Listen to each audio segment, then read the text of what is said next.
Jeez. I don't think you could have put any more cobwebs around it if you tried. Maybe it's still plugged in. It is still plugged in. Well, that's good. You won't have to put it on the dim bulb. Probably still put it on the dim. When's the last time you think it was turned on? Ooh, you'd have to ask my sister that.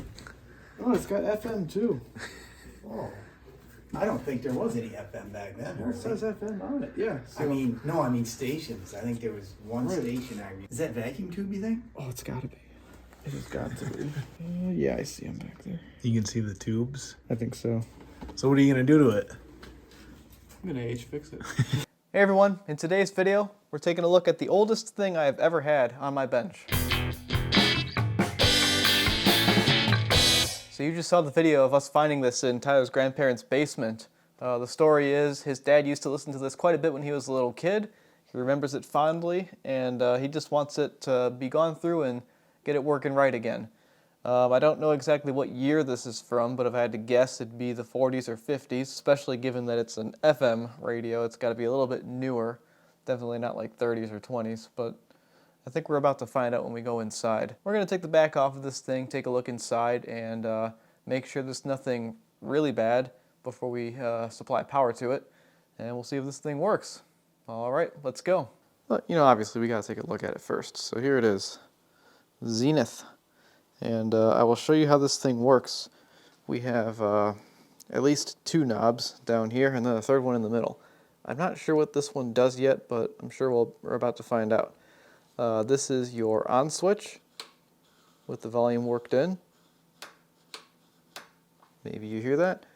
And then this is the selector switch right here. But don't be fooled by that needle moving, because this is how you control that. You tune the station right here, but you switch between AM and FM right here. There, now it's not taking it with it. I can't find a model number back here, but I'll just show you this if the camera wants to focus on it. For best results, used Zenith quality tubes. Okay, so that answers our question. This is a tube amplifier. So that means the back should be really easy to get off and not terribly difficult. So it looks like it's just a few screws, and then we can see inside. I'll start working on that. All right, it looks like we're at a point where we gotta slide something out. Okay. Ooh. Oh, it's a lot more complex than I thought it was gonna be. I'm excited to show you all. This is really neat. Well, folks, I am not the first person to be here. So here's what's going on. We've got lots of Zenith stuff on here. The thing I noticed first was that it looks like there's two small speakers in each corner, and they're both unplugged, so I don't know where they plug in. And then the second thing I noticed is some electrical tape. Right, I wanted to show you the power cord too. It's quite old. That's probably going to need to be replaced in order for this to be safe. As I look inside of here, I see basically everything in here is original Zenith, which is astonishing. Seeing made in USA on all these things is really something. It's kind of cool how the power connects, since you see the cable goes around through the back right here. And then it goes into this guy right here, and then this guy is what is actually plugging in right there. I felt that as I took it apart. I think the next obvious course of action is to try to figure out how you slide this thing out of here, because we need to take a look underneath and make sure there's not any really bad stuff under there. Alright, found, or didn't find, some things I need.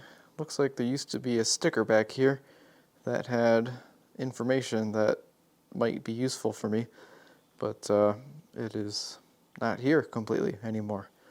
But we found 4 large hex bolts down here, or screws, whatever, that will probably allow us to slide that thing out.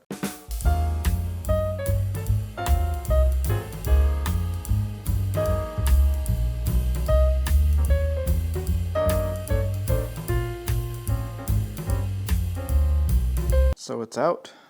Check it out. We've got the power light, I suppose, and here's how that tuner works. Spins the little thingy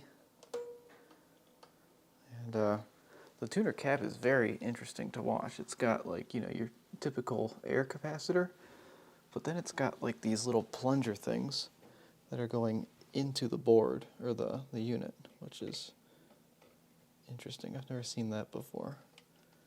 I wonder what that's all about. It makes sense that these speakers weren't plugged in, because you have to unplug them to get them out, and maybe when whoever threw this back together years ago was throwing it back together, they forgot to plug them back in. So let's get the bottom off of this thing. Let's make sure there's nothing horrifying underneath, and maybe we can put some power to it and see what the heck happens. Oh yeah, we've got the oil capacitors inside of here. Have you all met the other cat, Hodor? He's bugging me today. He doesn't bug me nearly as much as Sadie does, but today he is. He's bugging me plenty. He's named Hodor after the Game of Thrones character, because he is large. Let's see. Right off the bat, oily boys right there. They don't look very good. There's 3 in that general vicinity. There's another one up there. Then I see 2 more back in here. And there's one on the exterior right up here near the switch. Obviously, best practice to just replace those before we do anything at all, but we've got safety gear over here. Let's give it a shot. Let's turn it on and see if there's any sound, and watch for any red plating. So, as I was working on the bogan, I was thinking, what if I used the Variac with the dim bulb tester? What would that do for me? And then somebody commented saying, you could use the dim bulb with the Variac, and then if there was a bad short, it would pick it up. So that's what we're going to do right now. Let's turn this on. Set it to not max volume, but you know, something. And now we've got the Variac set to 0. Let's turn it on. And now the Variac's load is being run through the dim bulb, which has the lamp and the radio hooked up to it. And that's all turned on. So everything's turned on now. We're gonna supply some voltage here. It's the first voltage this thing has seen in well, a very long time. And now let's go a little bit higher.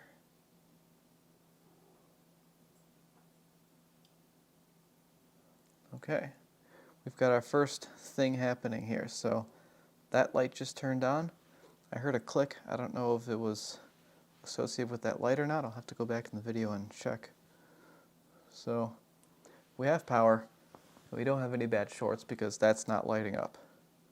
So things are happening here. Capacitors are seeing electricity, building up charge for the first time in a very long time. And I know you're supposed to do this slower than I'm doing it, but this is YouTube, and if I break it, it's honestly better for the video, because then it's more exciting to watch. Okay, so now I hear some AC hum, I hear some buzzing.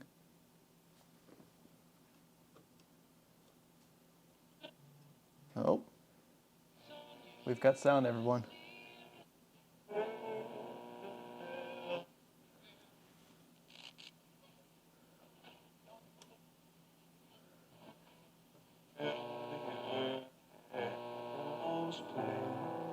It works.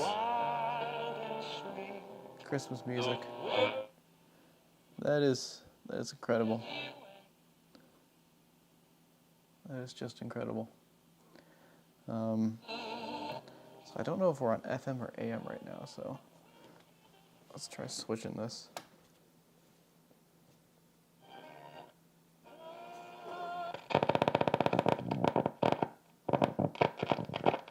Well, that's a fun sound.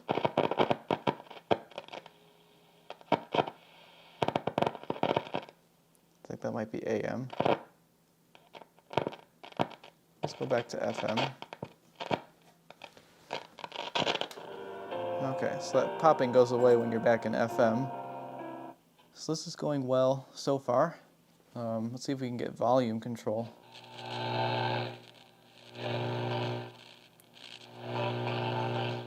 Volume control works. Let's give it some more voltage. See if it likes it.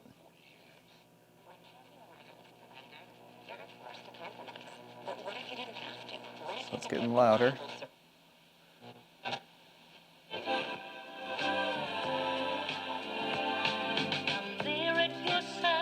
Not bad. Okay, let's bring it higher yet.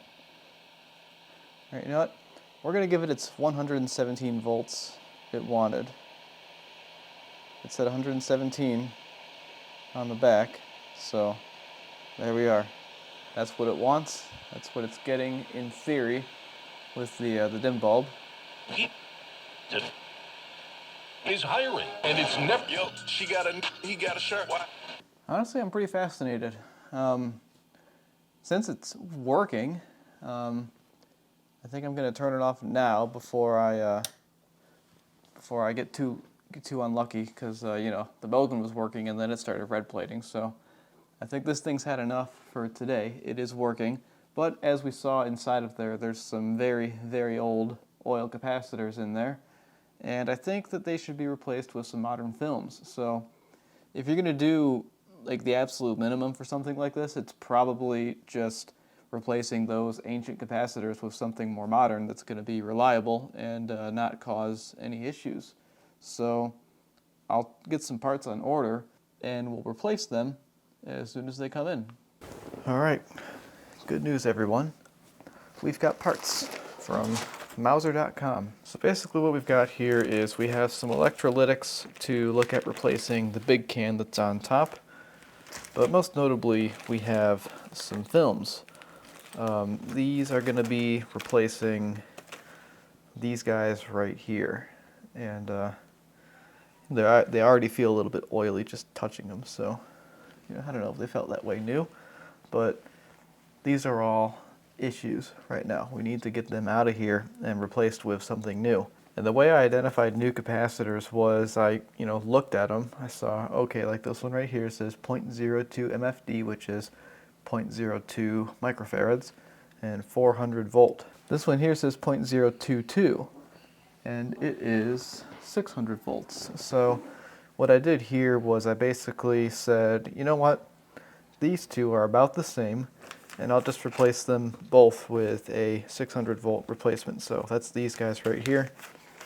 I'll take a look inside, and here they are. Look how much smaller that is than the original. And yeah, the way I found these was I searched by capacitance value and voltage, organized them by axial, which axial means these leads are coming out along the axis of the cylinder, whereas, radial, these guys are radial because the leads come out along the radius of the cross section. Axial electrolytic capacitors are extremely expensive.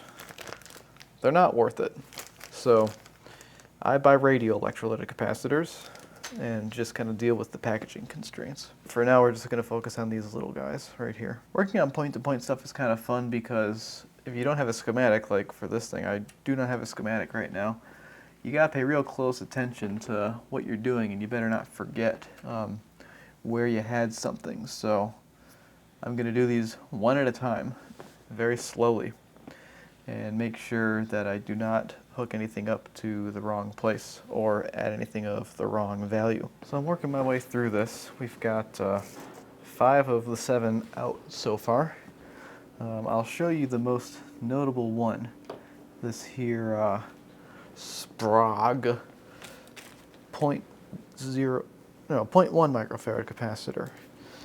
If we put the multimeter on here and measure its capacitance, we get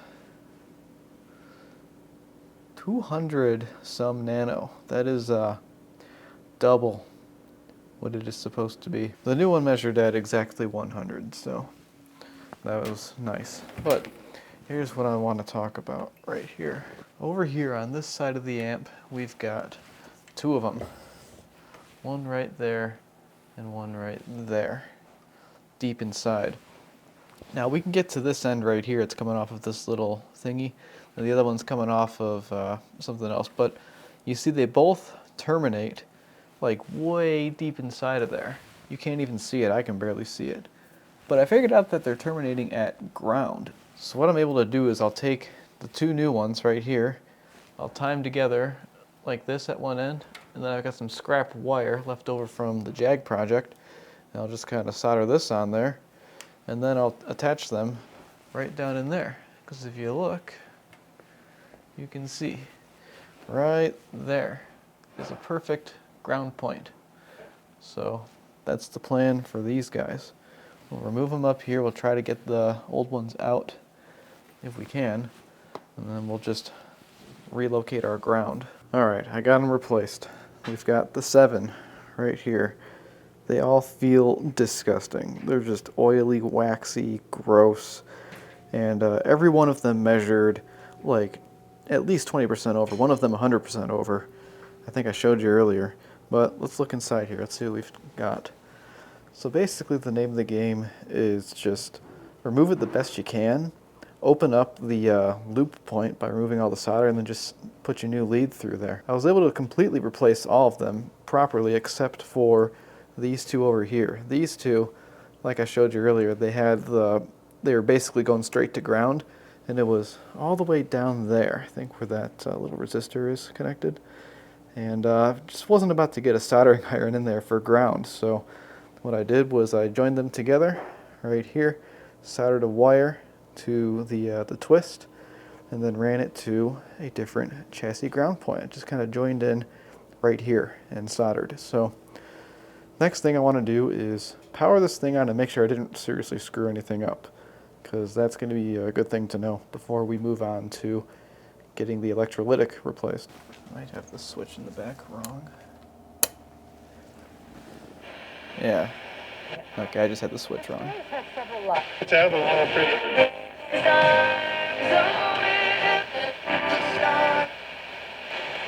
So it looks like it's working just the same as it used to, which is, well, exactly what we were going for. So that's excellent news. Sounds very good, actually. So it turns out I forgot one. I missed it. It's right there across the little tuner cap. So I'm going to get that taken care of right here.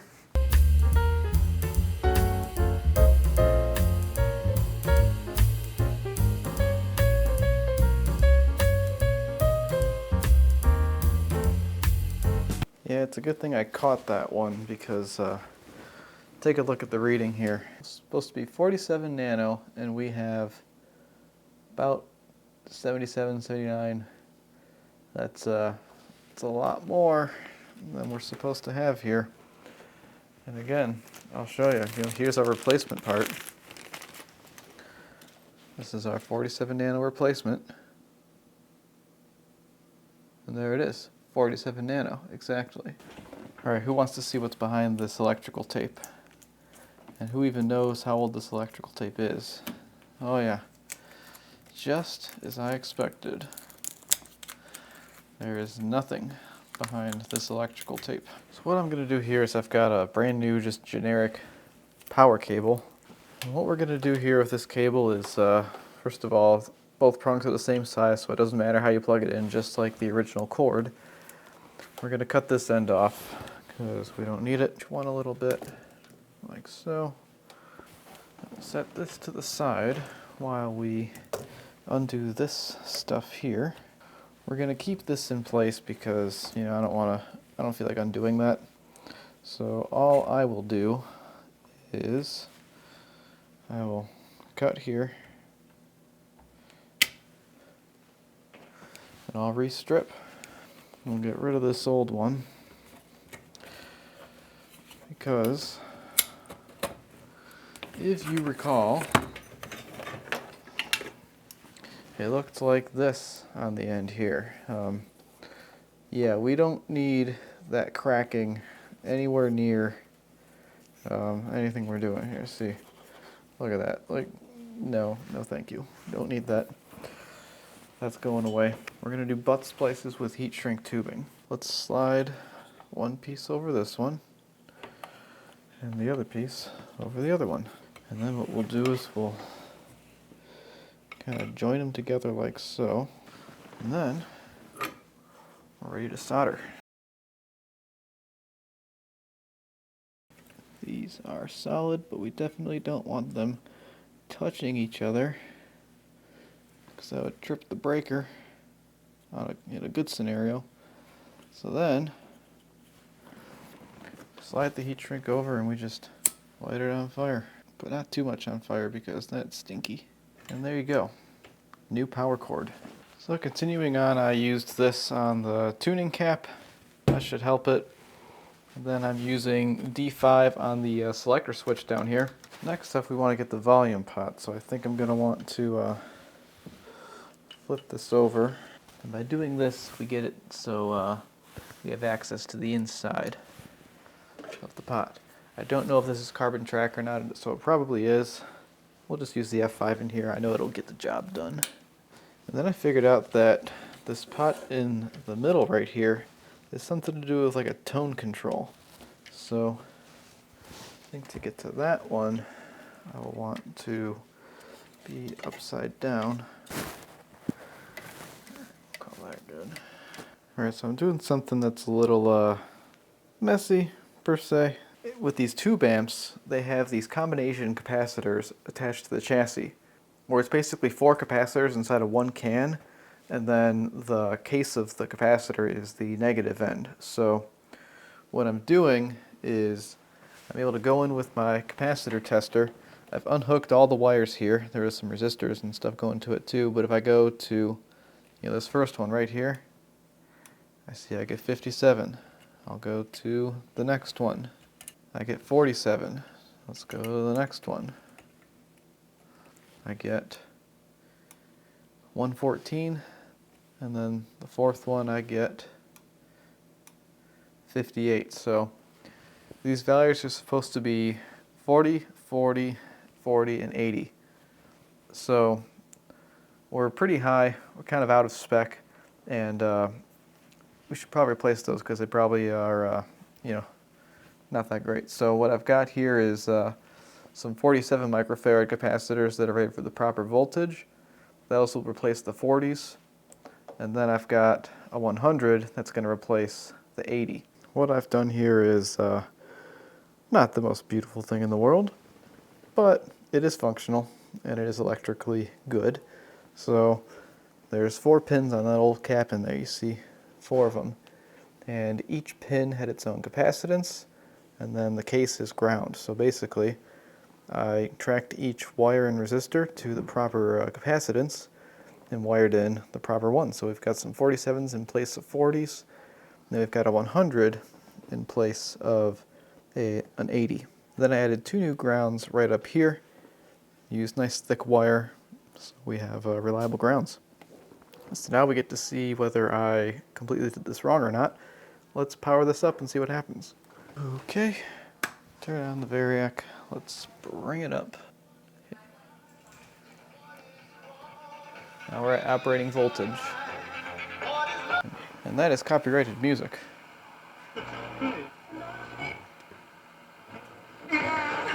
Somebody give me that guy. Everything works as it used to. I don't know about you guys, but I think it's time to put this thing back together, clean up the outside, and see what we've got. And I think somebody else may agree. We've got Miss Sadie playing with the bag I keep all those power cords in. Oh, Sadie, what are you doing? Are you looking at the camera for everybody? You never look at the camera for everybody.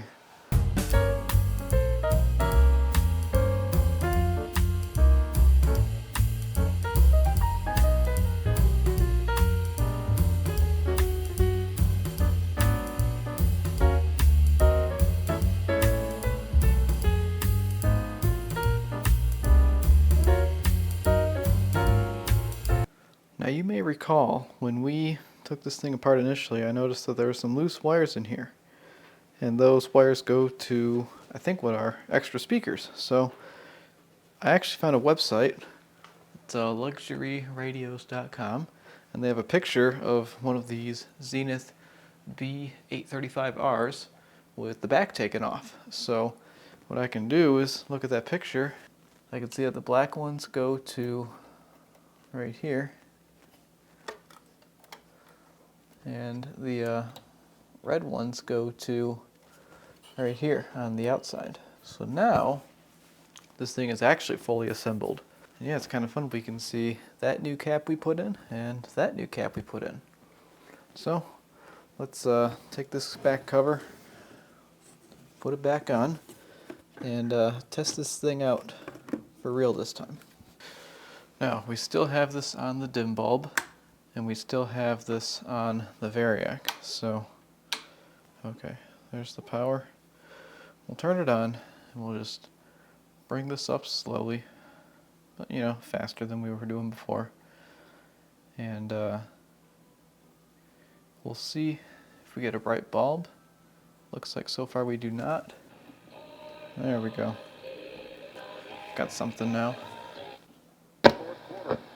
College with signed, sealed, delivered. These Deposit, sell, and contactless payment options. Yeah, I think those corner speakers are working now because there's a lot more trouble than there was before. Okay, so now we're going to perform an FM alignment. So we're tuned to station 91.5 right now, so all we're going to do is take this thing, put it on so that it's pointing to about 91.5. And there you go. That's your FM alignment. We'll put our last little knob back on there, and there it is. I also want to point out that before, you may remember when we were in AM, there was nothing but like really loud, weird popping noises, and now we can actually tune into a station. Now drops down on a head outside. Now there's not too many around here, And loses. we get that one pretty clearly. Shotgun for Trubisky. And this Everything one too. inside. So let's go back to FM.